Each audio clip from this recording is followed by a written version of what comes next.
Welcome to the ABCs of Rural Tourism, a podcast where small towns tell big stories. Your hosts are the Brothers of Tourism of Canada Travel in partnership with the Tourism Industry Association of BC. In every episode, we're uncovering the people and ideas that make rural destinations thrive. From mom and pop businesses and local attractions to festivals and outdoor adventures, we're diving into the people, places, and partnerships that keep rural tourism alive and growing. Now let's welcome today's guest and see where the road takes us. I am Greg, and this stunning specimen of tourism is my brother Colin. We are the Brothers of Tourism, and we are your hosts of this wonderful ABCs of Rural Tourism podcast in partnership with the Tourism Industry Association of British Columbia. So we believe rural tourism isn't just an industry.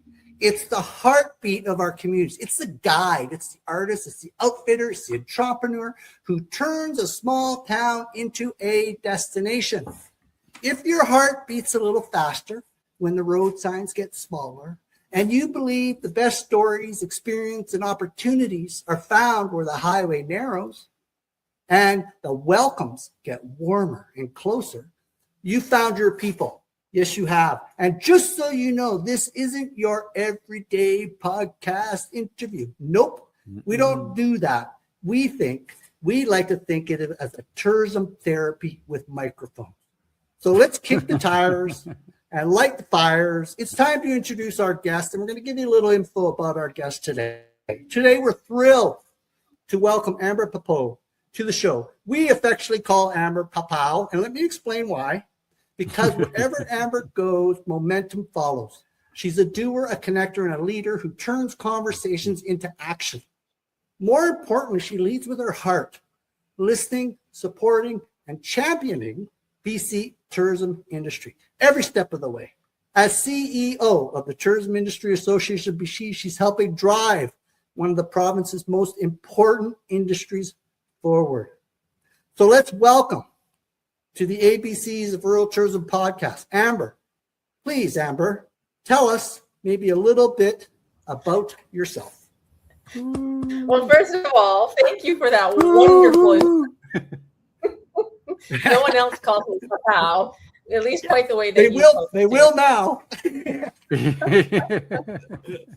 a little bit about me. Well, let's see. I first met the Girard brothers when they were doing their travels through rural British Columbia, and I've known them for quite a while. And I started off my tourism journey in a rural community, which is why I am thrilled to be able to have the opportunity to highlight this really important part of the tourism ecosystem in British Columbia. So yeah, and I actually am relatively new to this role. My predecessor, Walt Judas, was the CEO of TIABC. That's the acronym, by the way, for Tourism Industry Association BC. And he did a fantastic job. And he just retired just a couple months ago. So I've been in his very big shoes for, well, just about 12 weeks or so. Mm-hmm. So, which brings us to our question, and it's a skill testing question, and it's going to cost 10 points. Many people in rural BC are asking whether their voices are being heard. How is the Tourism Industry Association of BC supporting small towns and rural tourism businesses, especially when it comes to advocacy, policy, and investment? You know, Greg, it is actually a really good question. It is really skill testing. And one of the ways we're doing it is through our communication and our work with you folks, bringing more light into where these small businesses operate. And just to add a little bit to your statistic, of that 16,900 or so small businesses, or businesses, it's just businesses as well, but 92% of them are small businesses. 40% of those businesses operate outside the Lower Mainland, or if you will, they're rural. So that's a really interesting statistic because that's a significant amount. This show is in particular about rural tourism. So how do we support it at TIABC? We make sure that voices are heard. We make sure that the issues, the challenges, the opportunities that small towns, and in particular small town business operators in the tourism sector, have the opportunity for their voices to be heard. And that's the most important part of the work that we do, is ensuring that those things are brought to the table and that there's a voice at the table for those rural businesses as well. So that answer just increased the value of this podcast by at least 3 grant applications. Recently, you have been putting on the kilometers, flying around this beautiful province, meeting with different small businesses and small communities, talking tourism, talking travel, talking adventures. I'm wondering maybe if you could share with us some of the takeaways, let's say, that you got from that experience of traveling around and visiting with various communities. Yeah, for sure. Well, TIABC, and even before I started a series of roundtables back in October 2025. And we toured around the province from the north to the south, to the east, to the west, onto the island. And the majority of the stops were in smaller communities. And there was a lot of themes. We heard a lot. And just to add to what you said at the beginning about small towns, the last 2 that I traveled to were small towns. It was Fernie and Invermere over in the Kootenays. And I spent some time also in Cranbrook. And honestly, you're so right. The people are amazing. There were themes that came out in terms of challenges and opportunities and solutions to some of those challenges. What I found was there was a lot of thought put into when we were ready to come for the visit. So people were prepared, but they really thought about what their challenges were, but also offering solutions. There was several themes, predominantly in the rural space. A big issue right now is labor and workforce development. Yeah. Especially in rural communities, we're learning and hearing about that. And TIABC is actively advocating on behalf of those issues and trying to find solutions that will work. That's one thing. Sorry, go ahead. No, go ahead. This is your show, man. Oh, this is my show, right? Yes. We're just the beautiful wallpaper behind you right now. Another common theme that came up is funding. It's a big one. We hear that a lot. And funding, not just in the sense of funding grants, but also finding, investors. There's lots of opportunities in small towns, as we learned over the past few months.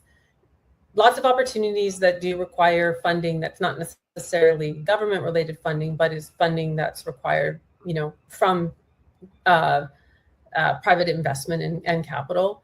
But in regards, funding is a huge issue. And when there isn't funding available for things like infrastructure and marketing, it does really impact, especially rural communities in the infancy of diversifying into tourism. So that's something that we're looking into, some ideas for some solutions. There are other common themes, things like accessibility and transportation, especially, and that transcends just like highways. Of course, those are important, but there's air, also trails, forestry roads, things that are being affected that we don't think about necessarily. That yes, forestry is having a huge impact economically and socially, and what's happening in smaller towns is being impacted. But also, as a result of that decrease in that industry, it's having an effect on forest roads. And often forest roads are used by our tourism friends. And if they don't have access, if they're decommissioned, this is what's happening. We're hearing about decommissioning forest roads, which are a requirement when a forest company loses its license or ends its tenure. So these things are all impacting. So we're hearing about that. But accessibility also is just challenges too for visitors that are coming to communities that are rural. And another one too is climate. I think we can all talk about that one right now in the heat of the summer.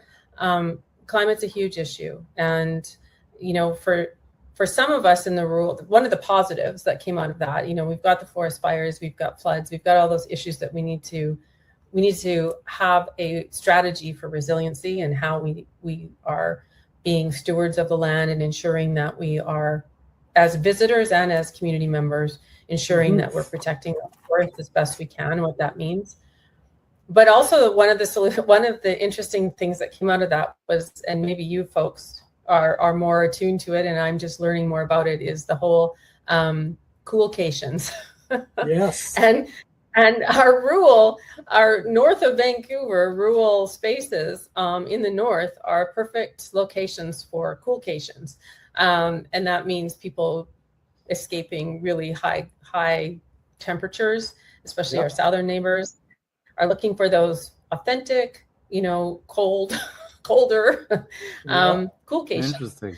So, these were themes that came up. There were, there's a lot of other things, talking about opportunities, but from a rural perspective, those were predominantly the ones that we heard consistently across the communities. Yeah, I honestly, I think our listeners are going to love hearing all of this advocacy work and education, and it's the benefits to the rural tourism and small town communities is immense. But I think there's also a benefit for organizations like yourselves to hear them out and to connect with the rural tourism market. Is that fair to say, Amber? Yep, I think so. One of the things that you just said that kind of triggered a thought too is just the education.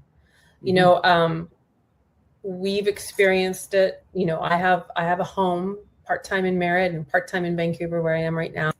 But one of the things that we've experienced, especially when there's a decline in a traditional sector, in Merritt, of course, it's forestry. There is that opportunity where the community can think about a strategy for diversifying, and especially in a place like Merritt, but there's so many other small towns that have the same attributes and the same opportunity, is to consider moving into that tourism sector, as if not a replacement for a big traditional sector, at least one that can augment the economic development in that community. I think there's a lot of misunderstanding, maybe miscommunication in some places, about what tourism means, and who's actually participating in that market. And lots of business owners don't realize they're actually tourism businesses. And so part of what we need to do, and hopefully we do this in this show as well, and certainly my role with advocacy, is to ensure that type of education is provided in a fun way, but in a way that is useful for tourism operators, even if they don't know they are. And that's it. Yeah, go ahead, Colin. You got something you want to chirp? I was going to say, it takes a community, like you say, to, you got to train the whole community to be in tourism and realize they're in tourism, because everybody, from your neighbor to the guy walking his dog down the street, everybody is part of it. Yeah, exactly. See, I told you, Amber, my brother's got all the brains of the family, and I told you. So I love it. We know who has the mouth. I love it. This is the beautiful thing about this thing, is it's very natural, very authentic, and it's fun. And tourism needs to be fun, and that's why I love your answer, Amber, because I was in a lot of podcasts, you expect a tourism answer. Instead, you gave us like a TED Talk. It was awesome. So many points. We were educated. We're learning. Like, I think a lot of our listeners in the rural communities and small towns, they're not familiar with the options available to them. I can think of McBride's as an example, where they're becoming, known for their trails, for their mountain biking. It's that whole idea that we in British Columbia, and it doesn't matter where you are, but certainly in the northern part of the province, you're in authentic country.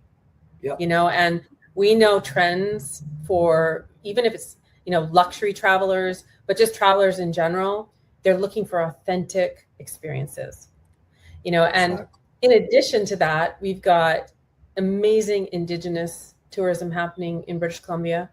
And that's often found outside the Lower Mainland. There's still lots of opportunities here too, but there's amazing communities that are, finding their rhythm in tourism and offering the most authentic culturally authentic experiences.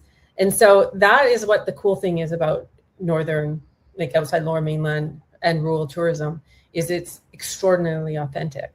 So yeah, it seems that enthusiasm is born into small communities, and I find with myself, like, I'm very passionate about where we live, and I'm always bragging it up, and I know you are, and I know a whole bunch of people within our circle of influence are very okay and very proud to, in a big group, in a big room full of people, to brag about our small town, because there is so much to there's so much to a small town.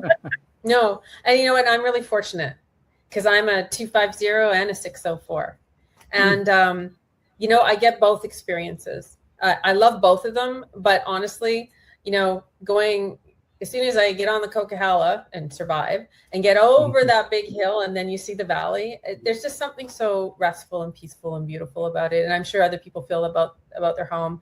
So I'm fortunate to have my feet in both and love both for sure. Mm-hmm. But there is something special about the rural space. It's like you just have to work a little harder. It's that whole, like, people are genuine and authentic, but when you're working in terms of like moving into a tourism, economy or diversifying, it takes a little bit more work. But then again, like you said, the authenticity comes through, and in some ways you don't have to make anything up. No. You're already there. Yeah. So maybe with, like, we sort of talked before about the 92% number of BC tourism businesses are classified as small businesses, and that counts throughout the whole province. But I think membership with the TIABC has never been more important. So maybe this skill testing question this time, this is probably worth 20 points because it's a biggie. For the owner of a small tourism business in rural British Columbia, what makes joining the Tourism Industry Association of BC one of the smartest investments they can make, and how does one membership create the benefits that extend beyond a single business to strengthen, say, the whole entire destination or community? Yeah, well, it doesn't matter if you're big or small, but certainly on a small business, what I would say in terms of the biggest benefit is to be part of that voice. Is to be recognized, is to be understood, is to have a voice in not just to speak to government, but also that voice to speak to, as we were speaking about before, to your community, letting your community know that you're a tourism industry, that you're part of something big, that you have access to the research, you have access to what's happening that may affect you, or the opportunities. The membership extends beyond just, listening to me, but also it extends into the networking, into, again, being part of a voice, ensuring that your voice is heard and there's an influence to that. And again, it's not just government. It's also, the organizations, the regulatory bodies, it's all sorts of things. And that's really the biggest thing about the membership. Mm-hmm. Okay. So, Amber, before the Brothers of Tourism, my gorgeous brother and myself wander off chasing a fishing hole or the next roadside diner or the next shiny object, what would you love to leave our listeners with in your final thought? I have lots of thoughts, so I'll have to narrow it down. But go for it. Like I said, we're wallpaper when you're around. At the end of all of this, really, I am really excited about this podcast. I'm really excited to be working with the two of you, not only because of your beauty and your grace and your amazing vocal skills, but even more importantly is your knowledge and your understanding of rural tourism. And I think that is so important, because the way in which you guys are going to ask the questions and position the stories, it's going to be a remarkable opportunity for rural tourism in British Columbia. And that is the most important part of this podcast. And I'm excited about this. I'm excited about listening and hearing all the stories and sharing the information with everybody across the province and the country. We've had people excited about this already from other places. So, I'm really excited about it. And I'm really, I don't know if the right word is hopeful. I think the right word is absolutely positive that this is going to have a huge impact on bringing those voices into a central position that they may not have had before. Hey, Colin, I told you that $20 we sent Amber would come in handy, right? I got a tear in my eye. Well, that's awesome. I mean, we're totally excited about it too. I mean, this is an amazing opportunity, and it's fun. And it's fun. This is fun. My stomach hurts after a couple of these. Well, my only regret is that I didn't have a moose behind me. We all need a moose. I didn't have him. So, Amber, it's been an absolute pleasure, as always, when we get together and chat about tourism, small communities, life, friends, enjoyment, successes, challenges. It's a beautiful thing to have that communication channel. And I'd like to really say thank you for this opportunity. Thank you for taking the time out of your busy schedule, because if anyone understands how busy the industry is behind the scenes, we do. So we do appreciate everything you're doing for not only rural tourism, not only small towns, but for tourism across BC, all the way north, south, east, west. I'm really happy that you're taking the initiatives. You're doing what is necessary to make tourism in BC a provincial success story. Talk soon. Thanks, guys. It's been a pleasure. Okay, Amber. Well, what do you think there, Colin? I think that was another awesome show. I mean, we're batting 100 here. Well, we got such good guests so far. I mean, it's hard to go wrong. It is all about the guests, right? Yeah. Until next time, let's all keep championing tourism. We'll keep championing tourism because we've been a small town and rural community advocate for decades.